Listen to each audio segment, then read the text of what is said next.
Ano ang latest sa Kamara, Miss Sister L? Si Vice President Sara Duterte, binubola lamang ang taong bayan. Mga aligasyon hindi pa rin sinagot sa writ of summons ng Senate Impeachment Court. Sino nagsabi niyan? RH12 Milky Rigunan. Manang Milky.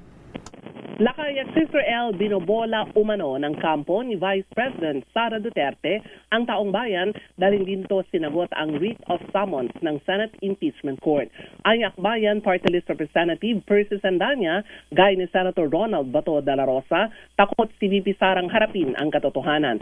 Sabi ni Sandanya, bola lang ang sinabi ni VP Sara na sa Senado daw siya magpapaliwanag dahil hindi pa man nagsisimula ang impeachment trial, may apela na ang Vice Presidenteng i-dismiss ang kaso. Sa panig ni House Prosecutor Terry Ridon, rehash o inulit lang ang mga kaso ni VP Sara sa articles of impeachment mula sa dati niyang non-answer sa House Committee on Justice. Walaan niyang sagot sa threats o pagbabanta sa buhay ni na Pangulong Bongbong Marcos, First Lady Lisa Marcos at dating House Speaker Martin Romualdez na pinaniniwala ang malakas na kaso laban sa Vice Presidente. Una rito iginiit ni Lead Prosecutor Jervil Luistro. Kanilang i-oppose ang anumantangkang i-dismiss ang impeachment case laban kay VP Sara. Natanggap na Lakay at Sister L ng House Prosecution Team ang kopya ng reply ni VP Sara na isinumite kahapon sa Senado at inaapela ng Defense Team na i-dismiss ang paglilitis sa Vice Presidente.